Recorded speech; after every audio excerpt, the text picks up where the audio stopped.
بسم اللہ الرحمن الرحیم۔ السلام علیکم ورحمۃ اللہ وبرکاتہ۔ یوں مایوس بیٹھے رہنے سے کیا ہوگا، معجزہ تو اللہ کے روبرو کھڑے ہونے سے ہوگا۔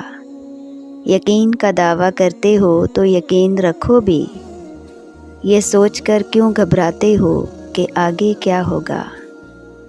جانتے ہو کیوں یہ بے چینی تمہیں ستاتی ہے؟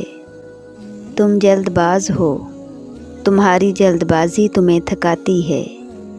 تم ہر بار نافرمانی کرتے ہو اللہ کے فیصلوں کی، مگر آخر میں اسی کی محبت تمہیں تمہاری محبت سے بچاتی ہے۔ لیکن تمہیں ہر حفاظت سزا ہی نظر آتی ہے۔ تم دیکھتے نہیں پر زندگی تمہیں ہر ایک کی حقیقت دکھاتی ہے۔ جس نے سنا ہے تمہیں ہر دفعہ، اس کی بس ایک دفعہ سن لینے سے کیا ہوگا۔ کافی کر کے دیکھو اللہ کو، پھر تمہیں کچھ بھی نہ چاہیے ہوگا۔ اس کی چاہ کو چاہو، پھر وہی ملے گا جو تم نے چاہا ہوگا۔ راضی رکھو اسے، پھر وہی ہوگا جس پر تمہارا دل راضی ہوگا۔ سب کا سب تمہارا، جب تمہارا کارساز اللہ ہوگا۔ اللہ سے مانگ کر بھی اگر قبولیت کا شک رکھا تو کیسا یقین رکھا۔ اللہ تمہیں وہ دعائیں کیسے دے سکتا ہے جن کے بارے میں تم خود بھی الجھے ہوئے ہو، جن کے بارے میں تمہیں خود بھی نہیں پتہ کہ وہ دعائیں تمہیں چاہیے بھی یا نہیں۔ کیونکہ جس چیز کی چاہ ہوتی ہے اسے پانے کے لیے تو جتن کیے جاتے ہیں، اللہ سے لاڈ کیے جاتے ہیں۔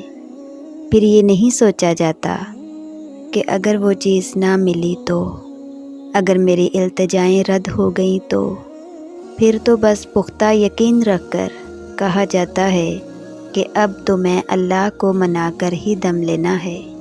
اللہ سے دل سے مانگ کر کبھی بھی بے دل نہیں ہوتے، کیونکہ معجزے مایوسی کے خیالات ترک کر دینے والوں کے لیے ہی ہوتے ہیں۔ یاد رکھو، دعائیں تو اللہ کو سب سے زیادہ پیاری ہوتی ہیں، اور ٹوٹی پھوٹی دعائیں جن کو جوڑنے کے لیے ہمیں الفاظ ہی نہیں ملتے، جنہیں ترتیب دینے کے لیے ہمارے پاس ہنر ہی نہیں ہوتا، وہ دعائیں اللہ کی سب سے لاڈلی دعائیں ہوتی ہیں، کیونکہ وہ جانتا ہے کہ آپ نے درد کے کس مقام پہ پہنچ کر وہ مانگی ہیں، اور کتنی تڑپ سے مانگی ہیں کہ زبان بھی انہیں بیان کرنے سے قاصر ہو گئی ہے۔ اللہ کو اپنے بندے پہ بڑا پیار آتا ہے جب اس کا بندہ آدھی ادھوری دعائیں کر کے کہتا ہے کہ اب کیا کہوں، کیسے کہوں، تو سب جانتا ہے نا میرے اللہ، میری خاموشی کو سمجھ لے۔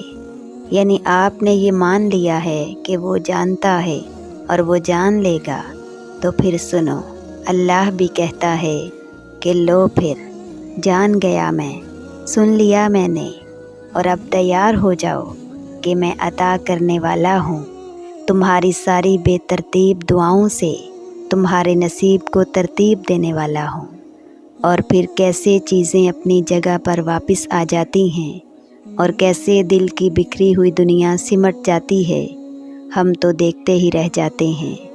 میرے پیارے اللہ کے سارے کام ہی بڑے پیارے اور انوکھے ہوتے ہیں، تو پھر مانگتے رہیں۔ الفاظ نہ ملیں تو رو دیں، کیونکہ وہ سب سمجھتا ہے، وہ تو چونٹی کی دھڑکن بھی سنتا ہے۔ ہمیں تو پھر اس نے اشرف المخلوقات کا درجہ دیا ہے، ہم سے تو پھر اس نے سب سے زیادہ محبت کی ہے۔ دعائیں یا تو آپ کے نصیب کو ترتیب دے کر آپ کے مطابق کر دیتی ہیں، یا پھر آپ کو ترتیب دے کر اللہ کے مطابق کر دیتی ہیں، لیکن رد کبھی نہیں ہوتی۔